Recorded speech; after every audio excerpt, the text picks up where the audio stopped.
வணக்கம் ஃப்ரெண்ட்ஸ். இன்றைக்கி நம்ம வீடியோவில் நெக்ஸ்ட் பார்க்க போகிறது என்னென்னா மைக்ரோ யூஎஸ்பியோட பின் அவுட் கான்ஃபிகரேஷன் நம்ம பார்க்க போகிறோம். பேசிக் எலக்ட்ரானிக்ஸில் லாஸ்ட்டில் பார்த்தீங்க அப்படின்னா இந்த மைக்ரோ யூஎஸ்பி எப்படி கன்வெர்ட் ஆகி வந்துச்சு, அதேமாதிரி டைப் ஏவோட பின் அவுட் போட்டிருக்கேன். டைப் ஏவோட பின் அவுட்டை நீங்கள் பார்த்தீங்க அப்படின்னா மைக்ரோ யூஎஸ்பியை வந்து ரொம்ப ஈஸியாக உங்களால் அண்டர்ஸ்டாண்ட் பண்ண முடியும். எப்படி வந்து டைப் ஏலேருந்து மைக்ரோ யூஎஸ்பி பி டைப் வந்து எவாலுவேஷன் ஆச்சுன்னு உங்களுக்கு தெரியும். இப்போ வந்து மைக்ரோ யூஎஸ்பியில் என்னென்ன பின் அவுட் இருக்குன்னு பார்க்கலாம். மைக்ரோ யூஎஸ்பியை பொறுத்த வரைக்கும் உங்களுக்கு நல்லாவே தெரியும், நீங்கள் இந்த ரிவர்சபிளாக சேஞ்ச் பண்ண முடியாது. இதுதான் நம்ம வந்து பார்த்திங்கன்னா மொபைல் ஃபோன்ஸ் எல்லாத்துலேயுமே யூஸ் பண்ணிகிட்டு இருந்தது. அதாவது நீங்கள் திருப்பி போட்டிங்க அப்படின்னா கண்டிப்பாக வந்து ப்ரோக்கன் ஆகிடும். அதுக்கேற்ற மாதிரி இதோட ஷேப்பும் இருக்கும். இதில் மொத்தம் பார்த்திங்க அப்படின்னா 5 பின்ஸ் இருக்கும். இதோட பின் அவுட் கான்ஃபிகரேஷனை பார்க்கலாம். நான் வந்து முதல்ல சொன்ன மாதிரி தான், எந்த போர்ட்டாக இருந்தாலும் சப்ளைவும் கிரவுண்டும் இல்லாமல் இருக்கவே இருக்காது. அது எந்த போர்ட்டு ஃபீச்சரில் என்ன அடிஷன் ஆனாலும் சப்ளைவும் கிரவுண்டும் இருந்தால் ஆகணும். நெக்ஸ்ட்டு பார்த்திங்க அப்படின்னா டேட்டா ப்ளஸ் டேட்டா மைனஸ், அதாவது USB micro USB type B வழியாகவும் நீங்கள் டேட்டாவை ட்ரான்ஸ்ஃபர் பண்ணலாம். அதுக்கு தேவையான data plus data minus. Plus பார்த்திங்க அப்படின்னா ஃபாஸ்ட் சார்ஜிங்க்கும் இதே பின் வந்து உங்களுக்கு சப்போர்ட் பண்ணும். நீங்கள் எப்போ வந்து டேட்டா ப்ளஸையும் டேட்டா மைனஸையும் உள்ளுக்குள்ளே வச்சு ஷார்ட் பண்ணுறீங்களோ அப்போ ஆட்டோமேட்டிக்காக இது வந்து ஃபாஸ்ட் சார்ஜை வந்து எனேபிள் பண்ணும். நெக்ஸ்ட்டு பார்த்திங்க அப்படின்னா ஒரு பின்னு வந்து டைப் ஏவோட இந்த மைக்ரோ யூஎஸ்பியில் அடிஷ்னலாக இருக்கும். அது என்ன பின் அப்படின்னா உங்களுக்கு யூஎஸ்பி ஐடி. இந்த யூஎஸ்பி ஐடி பின் வழியாக தான் உங்களோட ஓடிஜியை இது டிடெக்ட் பண்ணும். மொத்தம் பார்த்திங்க அப்படின்னா 5 பின்னு. அதில் VBUS 5 volt, data plus data minus, USB ID, ground.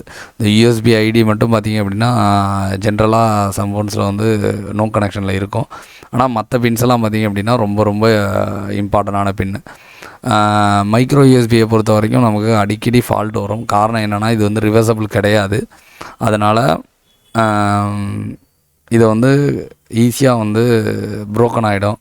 அதனால் நீங்கள் வந்து மைக்ரோ யூஎஸ்பி வந்து ஒர்க் பண்ண தெரிஞ்சு அப்படின்னா, அதோட பின் அவுட் கான்ஃபிகரேஷன் தெரிஞ்சு அப்படின்னா, அது ஓரியன்டட் டிவைசஸ், அதாவது ஒரு ப்ளூடூத் ஸ்பீக்கராக இருக்கட்டும் இல்லை மொபைலாக இருக்கட்டும், நீங்கள் வந்து அந்த பின் அவுட்டை வச்சு நீங்கள் வந்து ரிப்பேர் பண்ண முடியும். இப்போ இதோட மேக்ஸிமம் கரண்ட் அவுட்புட் பார்த்திங்க அப்படின்னா 2 ஆம்பியர். இப்போ அதுக்கு மேலே பார்த்திங்கன்னா ஒரு 2.4 ஆம்பியர் வரைக்கும் கூட போகும். அதுக்கு மேலே கரண்ட் அவுட்புட்டை இந்த மைக்ரோ யூஎஸ்பி டைப் பியால் எடுக்க முடியாது. இதில் பார்த்திங்க அப்படின்னா யூஎஸ்பி 3.0க்கு சப்போர்ட் கிடையாது.